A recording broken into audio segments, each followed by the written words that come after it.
Bismillahirrahmanirrahim. Assalamualaikum warahmatullahi wabarakatuh.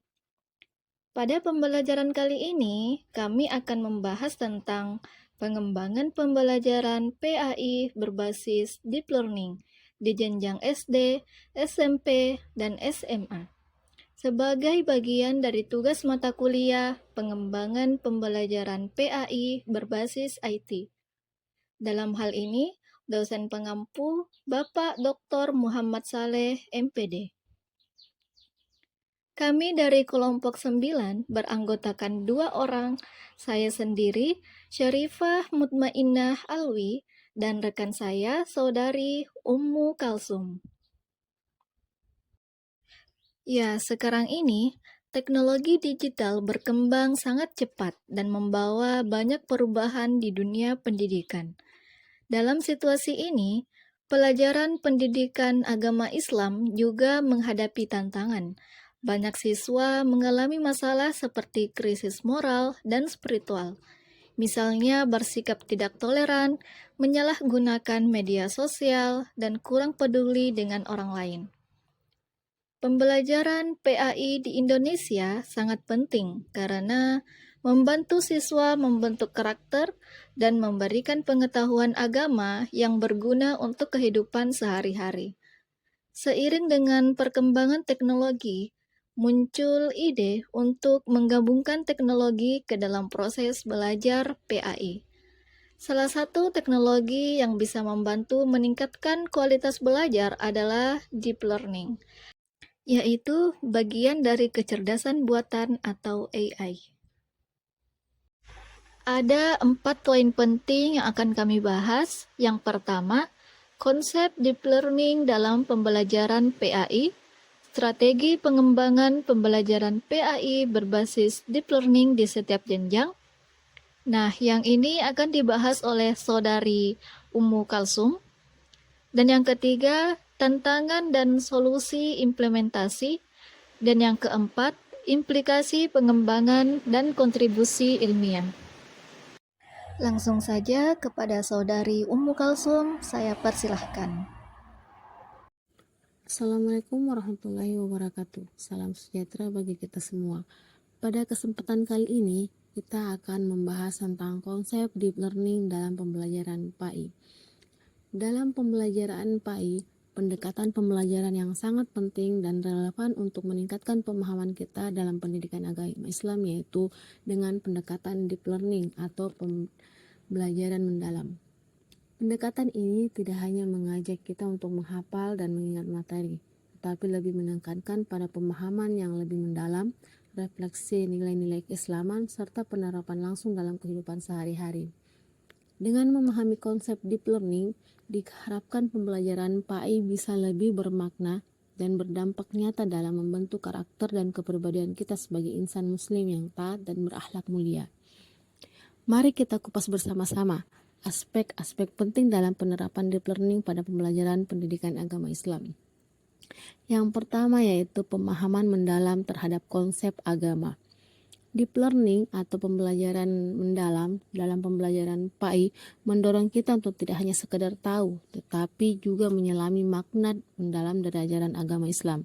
Misalnya, ketika mempelajari sholat, kita diajak memahami lebih dari sekedar gerakan dan bacaan, tetapi juga makna spiritual di baliknya.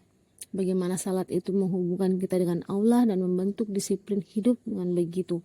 Penghayatan terhadap ibadah yang menjadi lebih kuat dan lebih hidup dalam keseharian kita. Yang kedua yaitu keterkaitan antara topik dan konteks kehidupan nyata. Pendekatan ini juga mengajarkan agar materi pembelajaran Islam tidak hanya terhenti di ruang kelas, tetapi langsung dengan isu-isu sosial di sekitar kita. Misalnya pembelajaran tentang keadilan dalam Islam tidak hanya teori, tetapi kita lihat bagaimana prinsip tersebut bisa diterapkan untuk menghadapi ketidakadilan yang ada dalam masyarakat kita sehari-hari. Ini membantu ajaran Islam atau membuat ajaran Islam terasa sangat relevan dan hidup. Yang ketiga yaitu refleksi nilai-nilai keislaman yang diajarkan. Dalam deep learning, refleksi sangat penting. Kita diajak untuk merenungkan dan menginternalisasikan nilai-nilai seperti kesabaran, kejujuran, dan kasih sayang.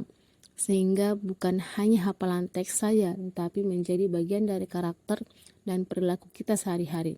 Contohnya saat mempelajari sabar, kita tidak hanya tahu artinya, tapi bagaimana sikap sabar itu membantu kita menghadapi masalah dalam kehidupan nyata.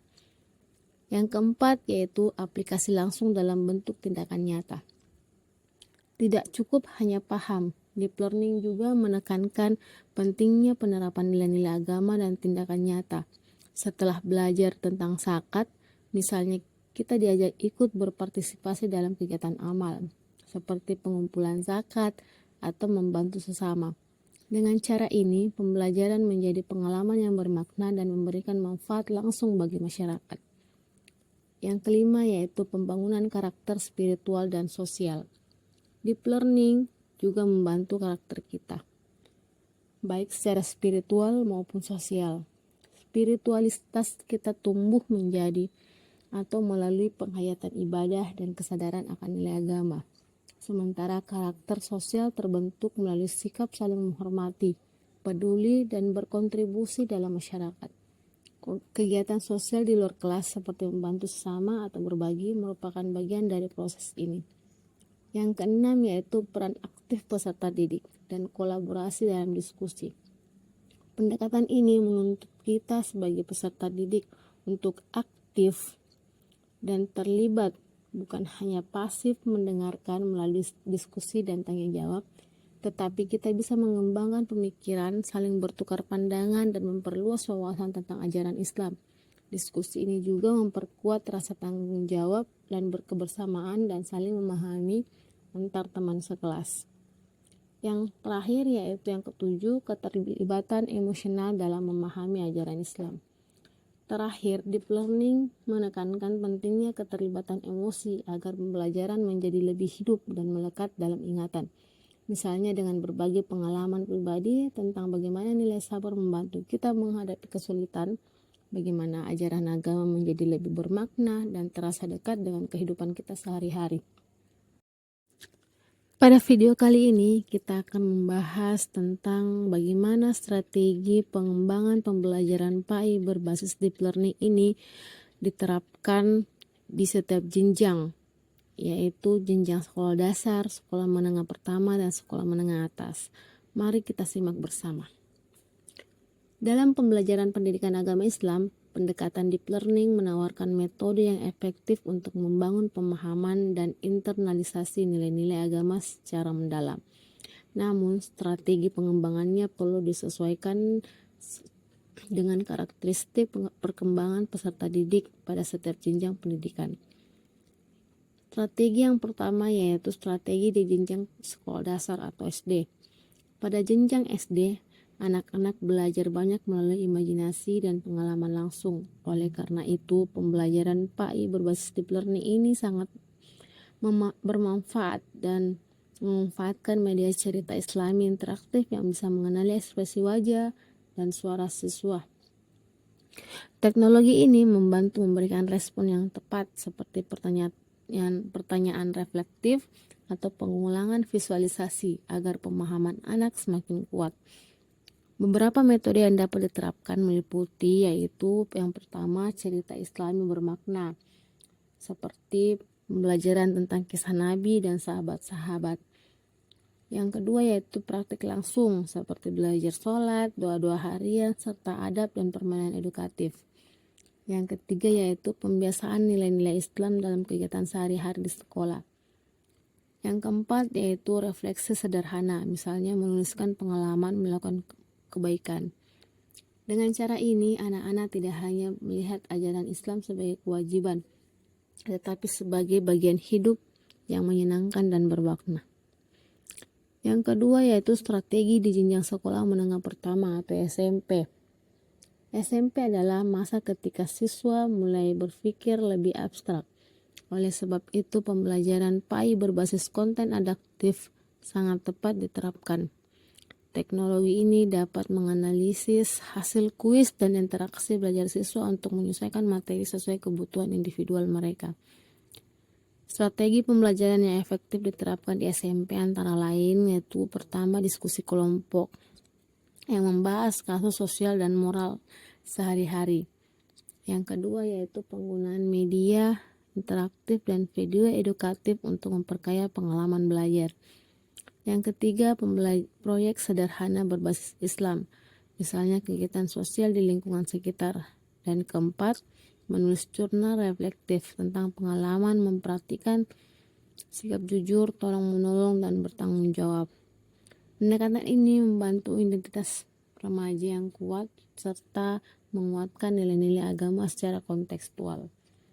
Yang ketiga yaitu strategi di jenjang sekolah menengah atas atau SMA. Di tingkat SMA adalah masa ketika siswa mulai mampu berpikir kritis dan reflektif. Salah satu inovasi strategi berbasis deep learning adalah penggunaan chatbot edukatif yang dapat mendampingi siswa berdiskusi tentang isu-isu keislaman kontemporer secara interaktif. Chatbot ini dapat dapat menjawab pertanyaan siswa terkait tafsir Al-Quran, hadis, atau sejarah Islam, memberikan pelajaran nilai-nilai Islam dan dalam kehidupan sehari-hari sesuai dengan tingkat pemahaman siswa, serta mencatat pola berpikir dan respon siswa untuk dianalisis lebih lanjut oleh guru. Dengan data pembelajaran real-time yang diperoleh, guru dapat menyesuaikan strategi pengajaran yang lebih efektif dan personal. Dan dalam proses pembelajaran deep learning ini ada satu strategi yang bisa diterapkan dan cocok untuk setiap jenjang, yaitu dengan menerapkan konsep station learning. Station learning ini adalah model pembelajaran di mana siswa bekerja secara berpindah-pindah atau rotasi dari stasiun atau pos belajar ke stasiun yang lain yang menyajikan kegiatan atau materi-materi berbeda, namun masih dalam satu topik besar. Biasanya digunakan dalam pembelajaran tematik, kooperatif, atau berbasis proyek. Dalam pembelajaran station learning ini, di mana materi yang diajarkan atau materi yang akan diajarkan bisa dibagi ke dalam beberapa subtopik atau aktivitas yang berbeda. Masing-masing misalnya disediakan 3-5 stasiun dengan jenis stasiun yang berbeda-beda. Misalnya dalam stasiun pertama yaitu stasiun membaca atau menganalisis teks. Stasiun kedua yaitu stasiun pemecahan masalah. Stasiun ketiga yaitu stasiun diskusi. Stasiun keempat yaitu stasiun permainan edukatif atau kuis. Dan stasiun terakhir atau stasiun kelima yaitu stasiun berbasis teknologi atau digital learning. Nah, dalam setiap stasiun ini sediakan lembar kerja atau instruksi tertulis di setiap stasiun.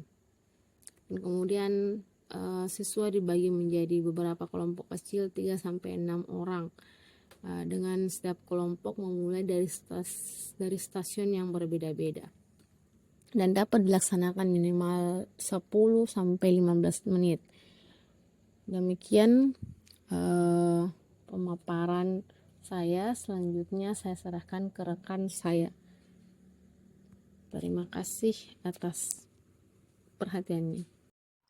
Meskipun potensi pengembangan pembelajaran PAI berbasis deep learning sangat besar, implementasinya tidak lepas dari berbagai tantangan. Salah satu tantangan utama adalah keterbatasan infrastruktur teknologi di banyak sekolah, terutama di daerah yang belum memiliki akses internet stabil dan perangkat pembelajaran digital yang memadai. Ketimpangan ini dapat menghambat penerapan teknologi canggih secara merata. Selain itu, literasi digital guru, khususnya guru PAI, masih perlu ditingkatkan. Banyak guru belum familiar dengan teknologi kecerdasan buatan dan belum memiliki keterampilan dalam mengintegrasikan AI ke dalam proses pembelajaran. Dan di sisi lain terdapat tantangan dari aspek etis dan ideologis. Penggunaan teknologi dalam pembelajaran agama memerlukan kehati-hatian agar konten yang disampaikan tetap otentik dan sesuai dengan ajaran Islam. Nah, untuk mengatasi tantangan tersebut, diperlukan pelatihan intensif bagi guru agar mampu memanfaatkan teknologi dengan bijak. Selain itu, dibutuhkan kerjasama antara institusi pendidikan, pengembang aplikasi edukasi Islami, dan lembaga keagamaan untuk memastikan bahwa sistem yang digunakan valid secara teologis dan pedagogis. Pemerintah juga perlu mendorong penyediaan infrastruktur digital yang merata, serta menyusun kebijakan pendidikan yang mendukung integrasi teknologi secara etis dan terarah. Dengan pendekatan kolaboratif ini, pengembangan pembelajaran PAI berbasis deep learning dapat berjalan dengan baik dan memberikan dampak positif yang luas. Selanjutnya, implikasi pembelajaran berbasis deep learning dan kontribusi ilmiahnya. Yang pertama yaitu guru sebagai fasilitator spiritual. Peran guru berubah bukan hanya mengajar, tapi membimbing. Dan guru juga membantu siswa menemukan makna hidup dan nilai-nilai kebaikan, yang mana fokusnya bukan cuma nilai akademik, tapi juga pertumbuhan spiritual dan karakter. Yang kedua, integrasi AI dan nilai-nilai Islam. Teknologi seperti AI bisa memperkuat pembelajaran, tapi penggunaannya harus dibimbing oleh nilai-nilai Islam, jujur, adil, dan bertanggung jawab. Dan ini penting agar teknologi mendukung akhlak, bukan justru melemahkannya.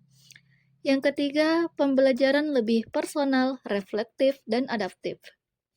Setiap siswa itu unik, dan teknologi bisa menyesuaikan pembelajaran dengan kebutuhan masing-masing.